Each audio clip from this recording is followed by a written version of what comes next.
아멘.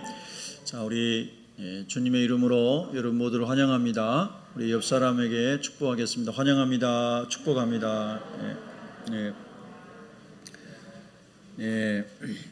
오늘 이제 호루산을 떠나서 살모나에 진을 친 하나님의 백성들에 관하여 우리가 말씀을 묵상하면서 항상 말씀을 어느 본문을 묵상하든지 우리가 하나님을 만나고 하나님 안에서 믿음이 더해지고 또 하나님을 사랑하는 마음이 더해질 수 있기를 소망합니다.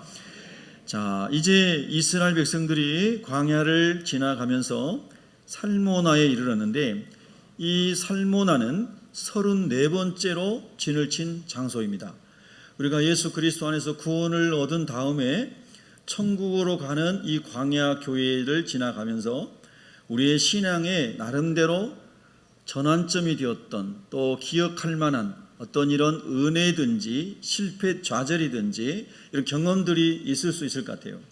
34번의 과정들을 이스라엘 백성들의 길을 보면서 그들의 환희와 좌절과 불신앙과 이런 많은 모습들을 우리가 보게 됩니다. 동시에 이런 말씀을 묵상하면서 우리 자신이 예수님 만난 다음에 신앙생활의 여정에서도 동일하게 또는 비슷하게 또 이런 과정들을 거쳐가고 있지 않는가 이런 생각도 이제 하게 됩니다. 이 살모나라고 하는 말은 그늘지다. 그래서 사망, 어두움 이런 의미를 가지고 있어서 부정적인 의미인 거죠. 긍정적이고 좋은 의미보다는 좀 아픔이 있는 그런 뜻을 가지고 있는 것이죠. 자, 여러분 우리가 지난 시간에 묵상했던 것처럼 호루산에서 아론이 하나님의 분을 받아서 123세에 죽었습니다. 그리고 아론이 죽은 다음에 이스라엘 백성들이 민수기 20장 29절에 보면 30일 동안을 애곡을 하였습니다. 3일 동안 애곡이 아니고 30일 동안을 애곡했습니다. 근데 그 30일 동안이나 그들이 왜 애통해하며 곡을 했을까? 이렇게 좀 주중에 묵상을 해봤는데요. 이런 생각이 먼저 들었습니다. 아론의 죽음의 제1원인자, 아론이 가나안 땅에 들어갈 수 없도록 한 제1원인자가 자기들이었다라고 하는 깨달음이 있었을 것 같습니다. 왜냐하면 무리바에서 물이 없었을 때에 그동안에도 하나님께서 보여주신 수많은 기적을 모세와 아론을 통해서 역사하신 것들을 봐왔지 않습니까? 근데 또 무리바에서 물이 없을 때에 또다시 그 하나님을 신뢰하지 않고 또 하나님의 종들로 심부름하고 있는 모세와 아론을 향해서 비난을 하고 원망을 하고 죽이려 하고 이런 것이 계속 반복되는 거잖아요. 그러니까 우리가 예수 그리스도 안에서 믿음으로 살아가면 여러 가지 어려움을 만나도 계속 믿음으로 가면 좋겠는데 순종함으로 하나님을 보고 가면 좋겠는데 그 믿음이 자꾸 흔들린다는 것이죠. 돈 때문에 흔들리고 건강 때문에 흔들리고 지위 때문에 흔들리고 자존심 때문에 흔들리고 뭐 때문에 흔들리고 우리를 흔들게 하는 게 너무 많은 거예요. 여자 때문에 남자 때문에 뭐 때문에 흔들리는 게 너무 많은 거죠. 흔들리는 게 너무너무 많은 거예요. 이스라엘 백성을 보면.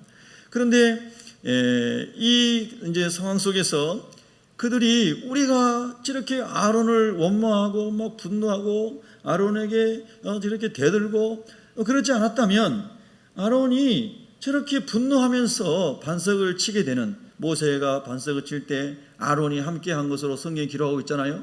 그래서 하나님의 거룩함을 깨뜨리고 하나님을 거역한 것으로 불순종한 것으로 이렇게 성경이 아론과 모세가 가나안 땅에 못 들어간 이유를 설명하고 있지 않습니까? 그래서 그렇게 온유함으로 훈련됐고 수많은 광야 훈련을 통해서 섬김이 훈련됐던 아론과 모세의 마음도 언제든지 뒤집어 놓을 정도로 그 정도로 백성들이 분노가 일어나고 불신앙적이고 자기 하고 싶은 말을 절제하지 못하고 다 하는 이런 백성들이었다는 거죠. 그래서 결국은 아론과 모세도 모든 사람보다 온유하며 승한 사람이 모세고 모세의 형인 아론도 모세와 함께 그 일을 하나님의 신분을 해온 사람인데 그 무리바에서 함께 마음이 뒤집어진 것입니다. 그러니까 하나님이 주신 깊은 평안을 잃어버린 거죠. 여러분 늘 우리의 삶의 신앙생활의 걸림돌은 그런 것 중에 하나 아닙니까? 그러니까 모든 환경 속에서도 그리스도의 평안이 우리의 마음을 주관하면 참 좋을 텐데 여러분 그렇게 되시기를 바랍니다. 근데 마귀는 그렇지 않거든요. 어떻게 해서든지 사람을 속을 뒤집고 분노하게 하고 원망하게 하고 해서 복음의 능력을 잃어버리게 하거든요. 그러니까 믿음에서 떠나게 하고 기도해도 소용없어 이렇게 하게 하고 좌절하게 하고 그래서 결국은 망하게 하는 거거든요. 하나님 말씀을 뺏어감으로. 그래서 이제 이런 일들을 한 사람이 우리가 아니냐. 그래서 저렇게 하나님께 충성스러운 아론이 호로산에서 죽게 한 제1 원인자가 우리가 아니겠는가, 내가 아니겠는가 이러면서 이 백성들이 30일 동안 애통해 하지 않았을까 그런 생각을 해봤습니다. 만약 그렇게 하지 않았다면 이 사람은 사람들도 아닐 것이다 이런 생각도 해봤습니다. 정말 그러면서 우리가 이제 이런 적용을 해보는 것입니다. 저와 여러분이 인생을 살아오면서 또 그리스도에 살아가면서 이렇게 한번 장난 하나 던진 돌이 개구리 죽인다는 말처럼 우리가 우리의 감정을 잘 다스리지 못하고 분노의 말을 하거나 이렇게 뭔가를 해서 내 자신뿐만 아니라 다른 사람에게 또 어떤 사람에서 내가 서로 간에 그런 어려움을 겪은 것은 없는가? 그것이 치료되지 않고 그것을 해서 계속 어두움의 그늘 아래 사망의 그늘 아래 살모나라고는 이 땅에 왔는데도 새로운 장소에 진을 쳤음에도 불구하고 호로산에서 늘 아팠던 그 아픔이 애통함이 계속 이어져 가고 있다는 것입니다. 호로산으로 가나안을 향해서 가는 여정을 가고 있는데도 여전히 걸음걸음이 어두운 것이죠. 걸음걸음이 무거운 거예요. 그래서 호로산에서 살모나에 갔을 때도 그곳은 그늘지고 사망이고 어둠의 장소가 됐다는 거예요. 여러분 이것을 상기하십시오. 하나님의 백성들이 가나안으로 가는 여정에 그들의 가운데 중심에 있었던 것은 성막 하나님의 언약이었습니다. 그리고 그 하나님의 궤 안에 하나님의 임재를 상징하는 거였거든요. 그 말은 뭐냐면 하나님께서 항상 내 백성과 함께 있다는 뜻이었습니다. 근데 여러분 형식적으로는 그들이 항상 성막을 가운데 모시고 사방으로 지파들이 진을 치고 갔지만 그러나 하나님의 언약궤는 하나님의 임재는 형식이었을 뿐 살아계신 하나님으로 그들을 치유하신 하나님으로 그들을 이끄신 하나님으로 그들에게 경험되지 못하고 있다는 것이죠. 전능하신 하나님이 창조주 하나님이 그들과 함께 있음이 믿어졌다면 그들이 원망하지 않았을 것입니다. 불평하지 않았을 것입니다. 지도자를 대적하지 않았을 겁니다. 그러면 아론도 죽지 않았을 겁니다. 그들도 수많은 사람들이 광야에서 죽지 않았을 겁니다. 그런데 하나님의 언약궤가 하나님의 임재가 그들 가운데 항상 있음에도 불구하고 그들의 신앙은 관습화되어 있었고 그들의 믿음은 형식화되어 있었기 때문에 그 하나님을 실제로 느끼지도 경험하지도 못했기 때문에 이런 어려운 일이 일어난 것이죠. 여러분 우리도 오늘 예배를 드리고 있잖아요. 요한복음 4장 24절에 하나님 영이시니 예배하는 자가 신령과 진정으로 그러니까 하나님의 성령과 진리의 말씀으로 예배할지니라 그랬거든요. 할렐루야. 그래서 우리도 이 예배를 드리러 올 때 또 예배를 드릴 때 주의 말씀이 나를 변화시켜 주시고 주의 성령이 내 영을 깨워 주시옵소서 이렇게 기도하고 올 때 예배가 예배되도록 하나님 이끄시는 것입니다. 여러분 예배를 통해서 말씀으로 만나지고 성령으로 경험되어지는 그런 은혜를 늘 구하시는 살아있는 예배, 살아있는 하나님을 경험하는 예배자가 되기를 주님의 이름으로 축복합니다. 그런 예배가 되어야 되는 겁니다, 여러분요. 그래서 여러분과 제가 인생을 살아가면서 또 신앙생활하면서 수많은 어둠의 그늘 안에 그늘진 곳에 사망의 음침한 골짜기에 놓일 때가 얼마나 많겠습니까? 그런데 우리가 이 성막이 하나님이 내 안에 계시고 나와 함께 계심이 믿어지면 하나님 안에서 예수님 안에서 오는 생명으로 말미암아 하나님이 다 이기게 해주시는 것을 믿습니다, 여러분요. 그 진리를 성경은 계속해서 이 단순한 진리를 광야 진에서 계속 가르쳐주고 있는 것이거든요. 중요한 것은 여러분 안에 구주로 모셔드린 예수 그리스도, 예수라고 하는 그 이름이 구원자라는 뜻이잖아요. 그분이 살아있는 구원자로 생명으로 오늘 여러분 안에 거하고 계신다면 어떠한 문제 속에 힘들고 짓눌리고 답답하고 정말 그런 가운데 있어도 그 예수님이 오늘 믿어지고 그 예수님 여러분 마음속에 환영되어지고 그분과 함께 만나지면 여러분과 제가 빛 가운데로 나가게 될 줄로 믿습니다. 그런 은혜가 부어지기를 주의 이름으로 축원합니다. 그래서 이 사람들은 하나님의 법궤를 성막을 가운데 두고 진행을 하였을지라도 그 성막 안에 계시는 하나님은 만나지 못하고 하나님 누리지 못했기 때문에 이런 많은 어려움들을 그들이 보게 된다는 것을 우리가 말씀을 나눴습니다. 여러분, 이제 이 이스라엘 사람들이 이 살모나에 진을 치고 그리고 이제 다시 북진해서 사해바다 동쪽을 거쳐서 가나안 땅으로 들어가야 되는데 또 다른 문제가 있었죠. 그 문제가 무엇입니까?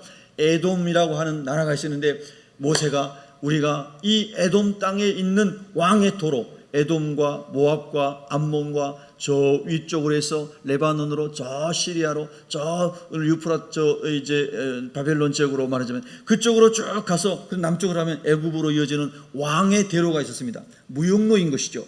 그래서 그 길은 잘 정비됐기 때문에 수백만 명이 되는 이스라엘 사람들이 그 길을, 넓은 길을 이제 통과하게 되면 쉽게 갈 수 있는 길이다 이 말입니다. 그래서 우리가 당신들의 땅에서 포도든지 어떤 곡물이든지 절대로 해를 끼치지 않을 테니까 우리가 이 왕의 도로를 통과할 수 있도록 허락해 주십시오 라고 얘기했는데 에돔 왕이 허락하지 않죠. 그래서 또 어려운 일을 만나게 됩니다. 그 과정을 건너가면서 수많은 예상치 못한 가나안을 향해 가는 여정에 수많은 지뢰밭이 있어서 지뢰들이 발견이 되는 거예요. 자, 그런데 성경의 메시지는 그런 것이죠. 어떤 땅을, 어떤 나라를, 어떤 사악한 이방 나라의 왕을 만나더라도 하나님의 언약궤는, 즉 하나님은 항상 너희들 가운데 있느니라. 그리고 하나님이 너를 보호하시고 너희를 인도하시고 마침내 너희들이 믿음을 붙잡으면 너희들은 가나안 땅에 들어가도록 하나님이 이끄시느니라. 있습니까? 이것이 원 메시지입니다. 여러분, 제가 오늘 아침에 이제 일어나서 그 렘브란트의 이 아브라함이 이삭을 하나님께 드리는 이제 그림을 보고 한참을 묵상을 했습니다. 이른 아침에 와서 제가 이게 우리 교회 와서 이제 묵상을 하고 성경을 읽고 그리고 이제 아침 먹으러 집에 갔다가 이제 다시 교회를 이렇게 왔는데요.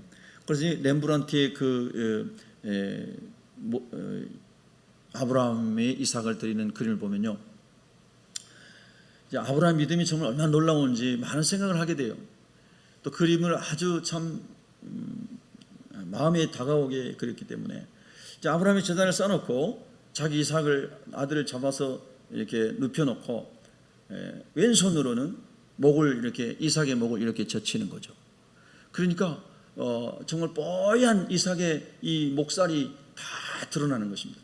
그리고 오른손으로 이제 이렇게 좀 기다란 칼을 가지고 자기 아들 이삭을 목을 이제 그래서 향해서 칼을 찌르려고 이렇게 하는 거예요. 근데 저에게 그 렘브란트 그림에서 크게 다가왔던 부분이 이삭의 목이었어요. 목을 정확히 찔러서 번제물로 드리기 위해서 왼손으로 아들의 목을 머리를 젖혀놓은 그것이 더 가까이 다가왔어요. 예. 여러분 그러시잖아요. 여러분의 자녀들이 무슨 일을 하다가 다쳐가서 조금만 손에 피가 나든 발가락에 피가 나든 얼마나 마음이 아픕니까? 그렇지 않습니까? 예.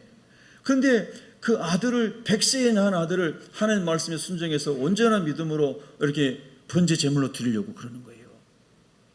근데 그때에 렘브란트 그림에는 천사가 나타나서 천사의 손이 아브라함의 칼을 든 오른손을 붙잡죠. 그래서 내리치려고 하다가 아들을 찌르려고 하다가 천사가 손을 잡으니까 칼이 떨어뜨려지는 그림이에요. 이제 칼이 손에서 벗어난 거죠. 천사가 오른손을 잡고 있고 그런 그림이거든요. 근데 그를 이제 한동안 묵상하면서 하나님 아버지, 저는 우리 자녀들이 조그만 어려운 일이 있고 다쳐도 마음이 너무나 참 아프고, 그런데 아브라함은 100세에 낳은 아들을 하나님 말씀을 따라서 어떻게 저렇게 번제 제물로 드릴 수가 있었을까요? 상상이 안 되는 거죠. 히브리서에 보면 하나님 앞에 이미 아브라함이 이삭을 드린 걸로 나오거든요. 하나님께서 다시 살리실 것을 믿고 드렸다는 거예요. 부활신앙을 가지고 있었던 거예요. 왜냐하면 하나님이 너의 씨를 통하여 너에게서 난 씨를 통해서 번성케 하는 축복을 주시다 언약하셨잖아요. 그러니까 하나님 그 언약이 믿어지니까 이삭을 하나님께 드리려고 할 때는 그럼 하나님 다시 살리시려고 그런가 보다, 이 믿음이 있었다는 거예요. 그러니까 아브라함 믿음이 얼마나 놀라운 거예요, 여러분요. 여러분, 종교가 아닌 하나님의 살아계신 믿음에 대한 질문을 계속 던지면서 성경에서 말씀하시는 믿음이 우리 안에서 자라갈 수 있도록 기도할 수 있기를 축복합니다. 아멘입니까? 그래서 아브라함이 찌르려고 할 때 천사가 와서 오른손을 딱 잡았는데 하나님께서 여호와 이레로 번제물을 준비해 놓으셨잖아요. 우리의 믿음이 온전히 하나님께 드려질 때에 믿음이 자라고 또 하나님이 예비하신 것을 보게 되는 역사가 일어날 줄로 믿습니다. 그런 것을 우리가 신앙 안에서 체험하게 될 때에 야, 하나님은 살아계시는구나. 내가 그리스도 예수를 구주로 영접하고 주님의 말씀 안에 거하고 주의 말씀 내 안에 거하고 말씀을 따라 순종하며 살아가려고 믿음으로 살아가려고 믿음으로 한번 주님께 온전히 드려봤더니 내 마음을 드려봤더니 결심을 드려봤더니 포기할 것을 포기하고 하나님 믿음을 붙잡았더니 하나님께서 더 좋은 길로 예비하시는구나. 은혜의 길로 예비하시는구나. 이거를 경험하게 되면 믿음이 탁 업그레이드가 됩니다. 믿음이 싹 올라갑니다. 그러니까 우리의 믿음이 마치 계단이 있는 것처럼 이 한 계단에서 100계단이 있다고 가정했을 때 거듭남의 최초의 믿음에서부터 점점 더 헌신과 믿음이 요구되는 아브라함 믿음처럼 계속 하나님을 신뢰하는 쪽으로 믿음이 계속 자라가는 사람은 하나님이 정말 기뻐하시는 사람인 거예요. 여러분 그런 저와 여러분이 되기를 원하시나요? 그런데 그 믿음의 계단이 너무나 힘들고 어렵고 포기할 게 많아서 나 그런 필요 없어요. 그냥 구원만 받으면 돼요.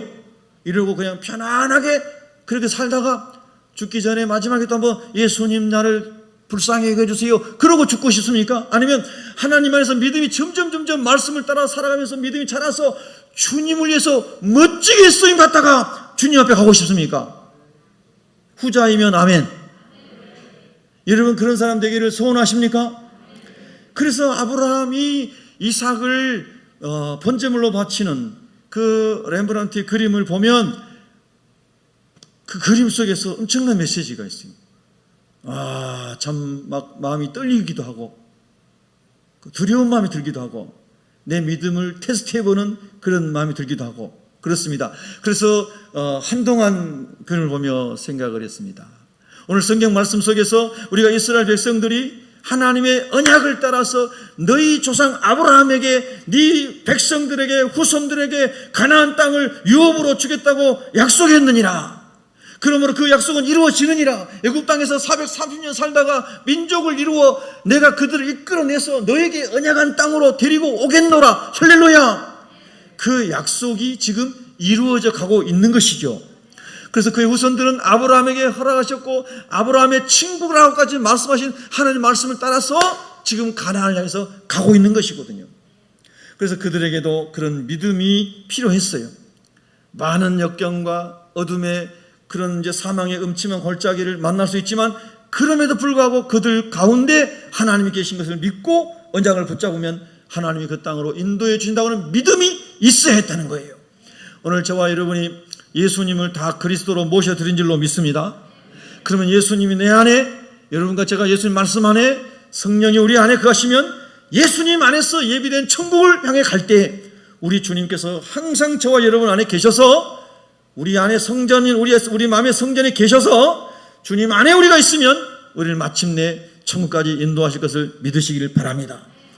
그 믿음이 있을 때 우리의 삶의 여정에서 정말 우리가 기쁨으로 감사함으로 찬송함으로 주님과 동행할 수 있다고 믿습니다. 여러분 꼭 기억하십시오. 이스라엘의 수경지의 중앙에는 이스라엘의 진영에 행진하는 모든 그 행진의 가운데에는 하나님의 성막이 있었습니다. 하나님의 임재가 있었다 이 말입니다. 하나님이 함께 하셨다 이 말입니다. 그것이 믿어지는 사람은 하나님 안에서 평강과 그리고 기쁨을 가지고 나가게 될 줄로 믿습니다. 제가 며칠 전에요 토요일에 저희 선배 목사님이 이렇게 찾아오셨어요. 그래서 같이 대화를 나누다가 이분은 이제 완전 서울 분인데 자기 아내는 원래 이제 학교 선생님이시고 그랬는데 그분은 신학교 다닐 때 하나님 앞에 이렇게 예배드릴 때 찬양할 때 두렵고 떨려서 못 부른 찬양이 있었대요. 그 아골골짝 빈들에도 뭐 어디다 간 이런 찬양이 있지 않습니까? 그런 찬양을 예배 시간에 찬양을 하면 본인이 못 불렀대요. 하나님 나는 못 갑니다. 갈 수 있는 믿음이 없습니다. 그래서 마음으로 부르고 울었대요. 그래서 많은 사람들은 성교지로도 가고 뭐 산골짜로도 가고 섬으로도 가고 그런데 자기는 서울에서 살아서 서울 사람이고 섬도 모르고 시골도 모르고 외국도 모르고 문화가 다른 지역이잖아요. 겁이 나가지고 못 갑니다. 근데 어느 날 이제 하나님께서 저 군산 앞에 있는 말도라고 하는 고군산 군도에서도 아주 작은 섬인데 등대지기 가족만 사는 그런 섬인데요. 거리로 가라 그랬대요. 그래서 이제 거리로 갔어요. 여러분 학교 선생님 직업이 얼마나 좋아요. 옛날에도 지금도. 근데 거기는 학교도 없고 사람 몇 명만 사는 그런 섬인 거예요. 거기 가가지고 만 7년을 거기서 목회를 했대요. 만 7년을. 근데 제일 여러분 거기서 뭐가 제일 어렵겠습니까? 사람이 없잖아요. 섬에 들어가서 배가 매일 다니는 것도 아니고요. 등대지기가 사는데 필요한 물자가 들어올 때만 배가 들어오고 배가 나가는 거예요. 여객선이 전기 여객선이 있는 게 아니고요. 거기서 만 7년을 있었다는 거예요. 그런데 여러분 인간적으로 생각하면은 뭐 사모님 밖에 나와서 선생님 하시고 도시에서 목회하고 뭐 얼마나 여러 가지 좋은 길이 있겠습니까? 근데 하나님의 말씀을 따라 순종해서 그곳에 들어가 가지고 7년 동안 있었는데 생활비가 있습니까? 섬에 등대지기만 있는데. 그런데 그 선배님 간증이 하나님이 다 먹여주셨고 하나님 다 입혀주셨고 딸 2명 낳는데 딸 2명이 다 하나님의 은혜로 잘 자랐고 할렐루야. 예. 그리고 우리 후배들이 그 선배님을 보면 그렇게 얘기합니다. 우리 지방의 3대 성자 목사님 중에 한 분이 그 목사님이라고 얘기합니다.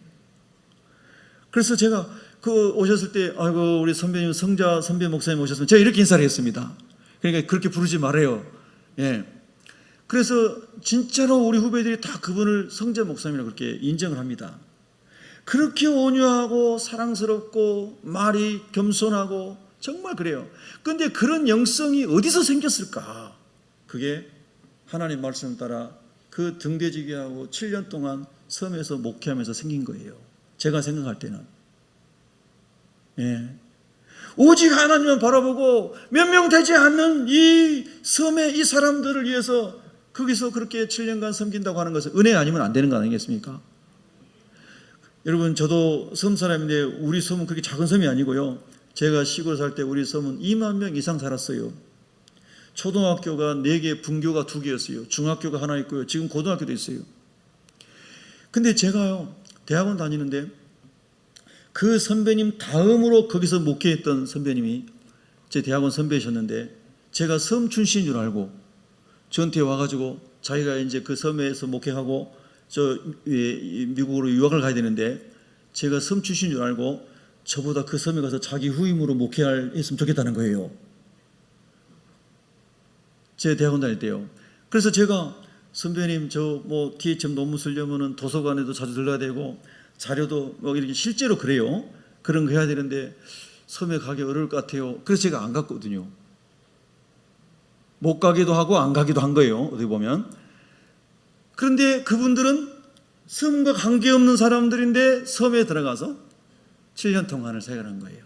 그래서 제가 꼭 그분들, 우리 선배님들 만나면 제가 그러죠. 선배님들 정말 대단하신 분들입니다. 정말 훌륭하신 분들입니다. 저는 죽었다 깨어나도 못 따라갈 것 같습니다. 그런 얘기를 합니다. 하나님의 부르심이 다 다를 수 있고 하나님 보내신 곳이 다를 수 있지만은 하나님이 부르신 곳에 하나님 보내신 곳에 가서 거기서 나는 외롭지도 않아요. 하나님과 함께 있으니 기뻐요. 그렇게 주님 안에서 주님을 친구 삼고 주님과 교제하고 주님이 먹여주신 것을 먹으며 주님의 뜻을 이루어가며 살아가는 사람은 얼마나 행복한 사람들인가. 여러분 다 섬으로 보낼까 봐 아멘도 안 하시나 봐요. 네? 우리 한번 아멘 해봅시다. 아멘. 우리가 하나님의 말씀을 따라서 하나님의 부르심을 따라서 하나님 보내신 곳에서 거기서 예배자가 되고 거기서 삶의 선교사로 살고 거기서 주님의 교회를 세우는 사람으로 살아가는 그 기쁨이 얼마나 큰 것인가. 이런 하나님의 은혜를 누릴 수 있는 사람, 그 사람은 복 있는 사람인 것이죠. 여러분 그 주님이 오늘 여러분의 심령에 가득 여러분 안에 계셔서 여러분을 이끄시기를 주님의 이름으로 축복합니다. 그래서 여러분 이렇게 항상 하나님이 그 가운데 계셨어요. 어둠 가운데서도 사망의 그늘 가운데서도 하나님의 언약궤는 거기 있었어요. 마찬가지로 이사야는 이사야 9장 1절부터 7절에서 이렇게 말씀했어요. 전에 고통받던 자들에게는 흑암이 없으리로다. 이쪽에는 여호와께서 스불론 땅과 납달리 땅이 멸시를 당하게 하셨더니 후에는 해변길과 여단 저쪽 이방의 갈릴리를 영화롭게 하셨느니라. 흑암에 행하던 백성이 큰 빛을 보고 사망의 그늘진 땅에 거주하던 자에게 빛이 비추도다. 주께서 이 나라를 창성하게 하시며 그 즐거움을 더하게 하셨으므로 추수하는 즐거움과 탈취물을 나눌 때의 즐거움같이 그들이 주 앞에 있었다고 그렇게 이사야가 예언을 하는데, 여러분 이 앞에 현수막 있잖아요. 이 현수막을 걸어놓은 지 1년이 넘었잖아요. 제가 새벽에서 강단에서 무릎 꿇고 기도하다가 하나님의 감동이 와서 이 현수막을 걸어놓은 겁니다. 이 현수막에 성경 말씀이 뒤에서는 안 보이실 거예요. 예수께서 온 갈릴리에 두루다니사 그들의 회당에서 가르치시며 천국 복음을 전파하시며 백성 중에 모든 병과 모든 약한 것을 고치시니, 할렐루야. 그래서 예수님의 삼중 사역은 두루다니시면서 가르치시고 전파하시고 고치시는 이 삼중 사역을 주님이 하신 거거든요. 그래서 저와 여러분도 예수를 믿고 거듭난 이후에 나를 따라오너라 내가 사람을 낚는 어부가 되게 하리라 하신 말씀처럼 두루 다니며, 가정에서 직장에서 여행을 가더라도 어디를 가더라도 두루 다니며 하나님 나라의 말씀을 가르치고 전파하고 복음으로 영혼을 치유하고 살리는, 할렐루야. 이것이 우리가 살아가는 삶의 목적이고 사명인 것이거든요. 그래서 이사야가 예언했어요. 메시아가 오셔서, 구원자가 오셔서 그 일을 바로 이 흑암의 땅인 갈릴리에서부터 그 일을 시작하실 것이다 하는 것이 이사야 9장의 예언이었던 거거든요. 그런데 이 예언대로 예수님께서 오셔서 바로 이 흑암의 땅인 갈릴리 지역을 주로 다니시면서 하나님 나라를 전하시고 갈릴리 출신의 어부들을 예수님의 사도로 뽑으셔서 전 세계 민족과 열방의 복음화를 위한 1세대 선교사들로 우리 예수님이 세우신 줄로 믿습니다, 여러분. 그래서 여러분 보세요. 가버나움도 갈릴리에 있잖아요. 가버나움에서 예수님이 많이 주무시면서 거기에 선교의 전진기지로 삼고 갈릴리 지역을 전체 다니시면서 가나의 혼인잔치도 갈릴리 지역이잖아요. 수많은 기사 표적을 주님께서 이 흑암의 땅에서 이방의 갈릴리 지역에서 주님이 이루신 줄로 믿습니다. 마찬가지로 오늘도 저와 여러분이 이 세상의 무거운 짐에 눌려있고 어두움 가운데 있을 때에 우리 안에 빛으로 생명으로 모셔드린 그 주님께서 우리 안에 있는 흑암의 권세를 물리치시고 오늘 또 생명으로 일으켜주시고 여러분의 심령에 주님의 기쁨과 감격과 그리고 빛이 일어나도록 도우시는 분이 예수님인 것을 믿으십니까? 사망 권세 이기시고 부활하신 그 주님이 어둠에서 고통에서 사망 같은 좌절에서 여러분을 이 시간도 살리실 것을 믿으십니까?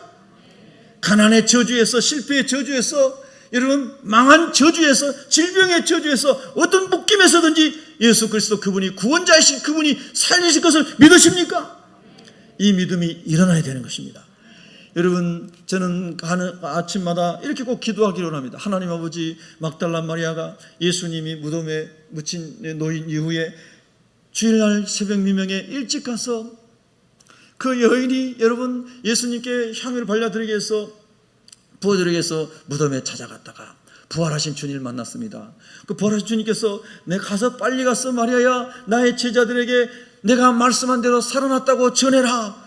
그래서 막달라 마리아가 너무나 기뻐서 그 기쁨에 충만해서 속히 가서 제자들에게 예수님 부활하셨습니다 하고 그 부활의 소식을 전했다는 거예요.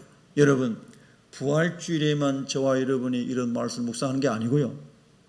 오늘 일요일인 이 7일 중에 한 날이 왜 주일이 되었는가?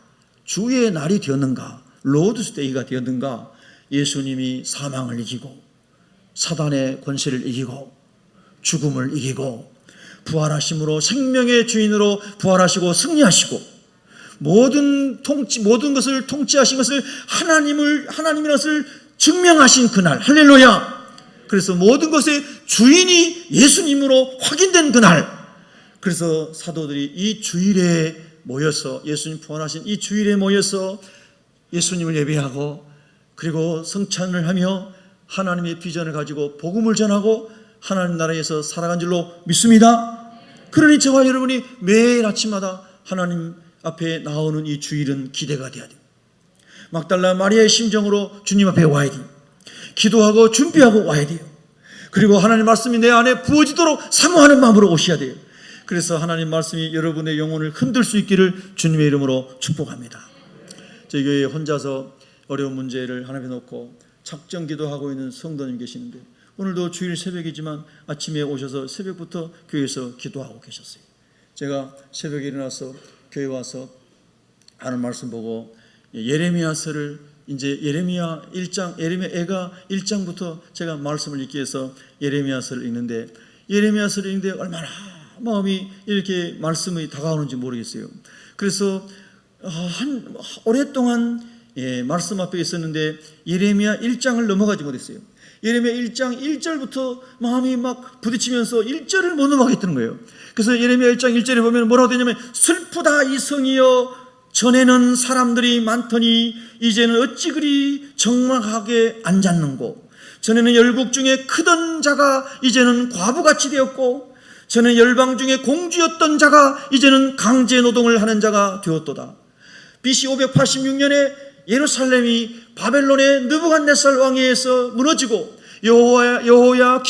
여호야긴 그리고 시드기야 왕 3명의 왕들이 다 바벨론 잡혀가고, 그리고 그들의 나라가 완전히 망가지고 예루살렘 성전이 불타고 성전에 하나님께 드렸던 성물들은 다 빼앗겨서 바벨론의 우상의 신전의 창고에 처박혀지고, 그리고 왕족들과 귀족들은 붙잡혀가고 남은 백성들은 땅을 치고 예루살렘 거리에서 한탄하며 슬피 울고 있는 이 기가 막힌 장면을 보고 예레미야 선지자가 눈물을 흘리고 울면서 그 하나님 앞에 기도하는 내용이 예레미야애가 아니겠습니까, 여러분?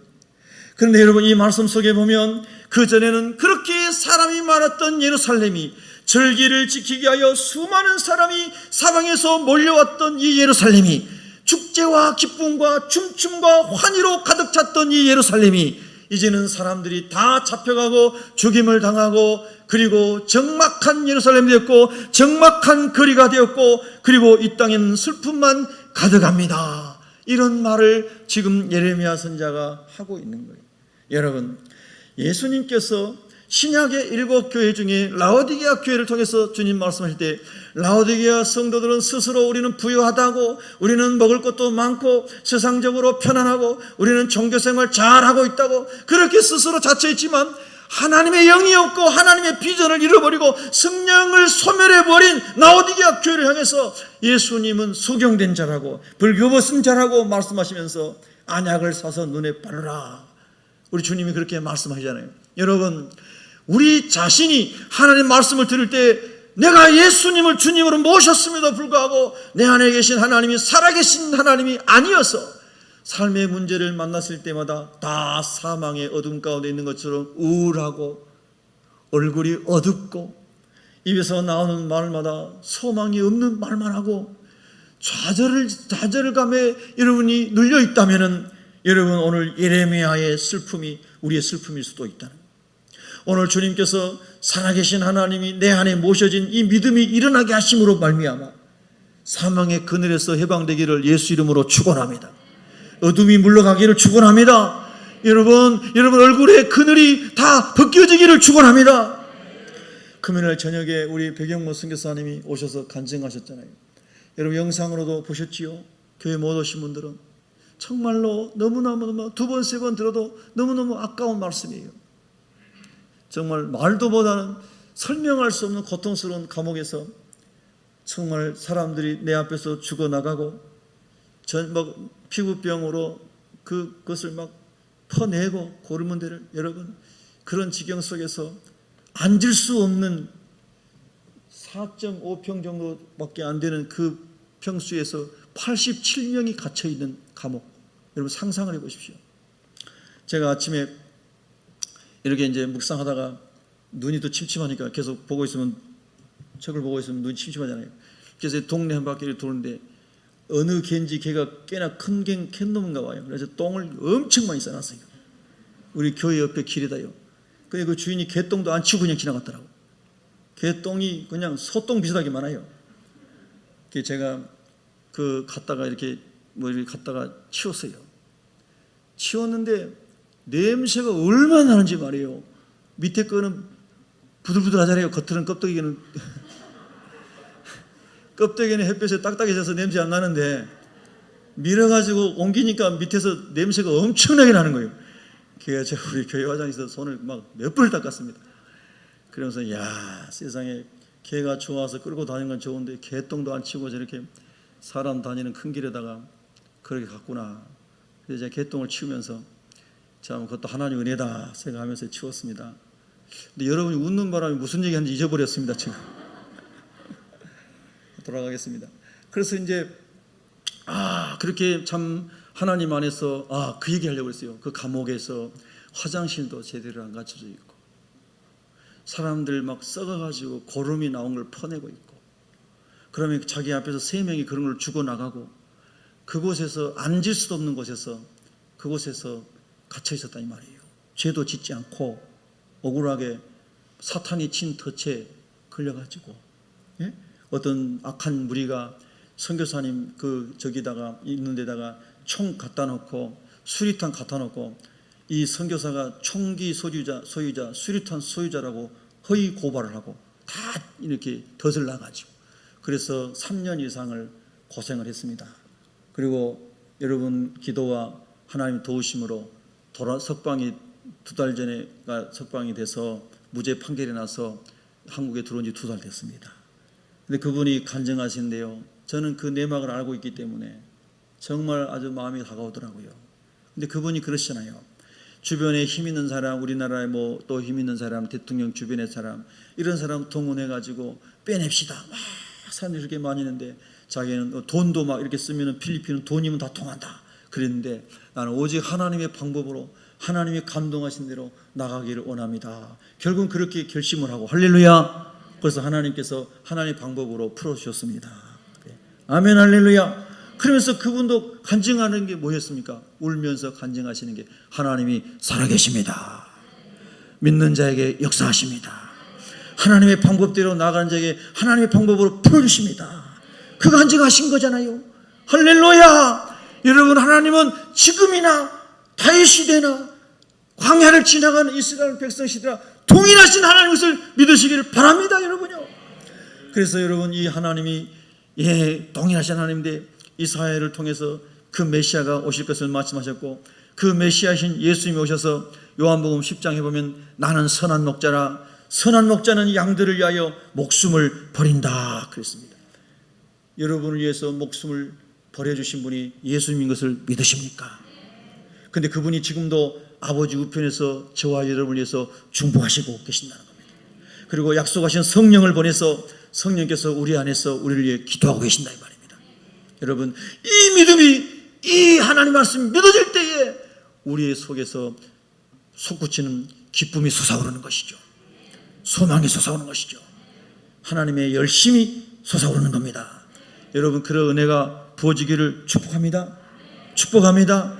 그래서 주님 오시는 그날까지, 주님이 재림하시는 그날까지 앞으로 우리 앞에 어떤 그런 시험거리가 있을지 모르겠지만 주님 모시고 다 능히 승리하고 주님 옆에 설 수 있는 우리 모두가 되기를 진심으로 축복합니다.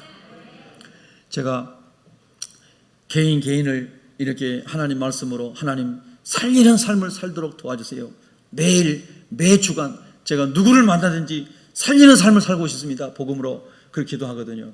그래서 불신자도 복음으로 전도해서 소망을 주고, 근데 어려움 가운데 있는, 낙심 가운데 있는 목회자를 하나님 말씀으로 힘을 주고 생명이 일어나게 하는 것은 더 많은 열매가 맺혀지는 것 같아요. 왜냐하면 그 목사님을 통해서 또 다른 사람들이 좋은 영향을 받잖아요. 근데 정말 하나님이 저를 통해서 그런 목사님들을 이렇게 여러 명 세우시고 계시는데, 어떤 목사님도 목사님 전화를 못 받아서 휴대폰에 전화 온 기록이 있어서 전화했더니 무슨 일 있어서 전화했어요? 그랬더니 아니 그냥 전화했어요. 왜 그냥에 뭐 할 말 없어요? 그냥 전화만 해도 좋아요. 목사님한테 그냥 전화만 걸어도 좋아요. 여러분, 이게 은혜 아닙니까? 목회도 다 접고 싶고 모든 거 다 포기하고 싶었던 분이에요. 그런데 지금 그분에게 하나님께서 사망의 그늘에서 심령의 하나님 나라의 빛으로 밝혀주셔서 얼마나 지금 영혼이 평안한지 몰라요. 그래서 제가 우리 교회 금요일 날 저녁에 한번 강사를 모시려고 그래요. 그런데 이제 하나님이 역사하시는 것이 있는데 주변 환경의 문제도 풀어지게 되면 이제 하나님 하신 일들을 그것도 간증하십시다 그랬거든요. 그래서 빠르면 이번 주 안에 하나님 풀어줄 것 같아요. 아멘입니까? 여러분 한번 기도해 주시는데 이 시간 다 같이 입술로 한번 기도합시다. 하나님, 그 목사님의 환경을 예수 이름으로 풀어주시옵소서. 풀어주시옵소서. 아멘? 여러분 이런 거요 막 저 무슨 코미디인가? 그렇게 생각하지 마세요. 하나님을 믿는 것은 정말 놀라운 겁니다. 그래서 믿음으로 고백하고 믿음으로 기도할 때 하나님이 그 믿음을 보시고 역사하시는 거예요. 그래서 제가 그거 다 열매 맺지 않아도 모시려고 했지만 하나님 열매 맺은 다음에 성도들이 간증하면 성도들이 더 은혜가 될 수 있으니까 하나님 빨리 풀어주시기 원합니다. 그래서 이제 기도하고 있는 중인데요. 하나님 이번 주에 꼭 풀어줬으면 좋겠어요. 그래서 7월 달에는 오셔서 말씀 전하고 하나님 살아계시면 또 간증해 주시면 좋겠습니다. 여러분 제가 이 말씀을 드리는 것도 이제 저와 여러분이 하나님 말씀을 또 마음에 딱 채워가지고 나가서는 여러분이 만나는 모든 사람을 예수 그리스도의 십자가와 부활의 복음으로 살리시고 고치시고 일으키시기를 예수 이름으로 축원합니다. 기도하겠습니다.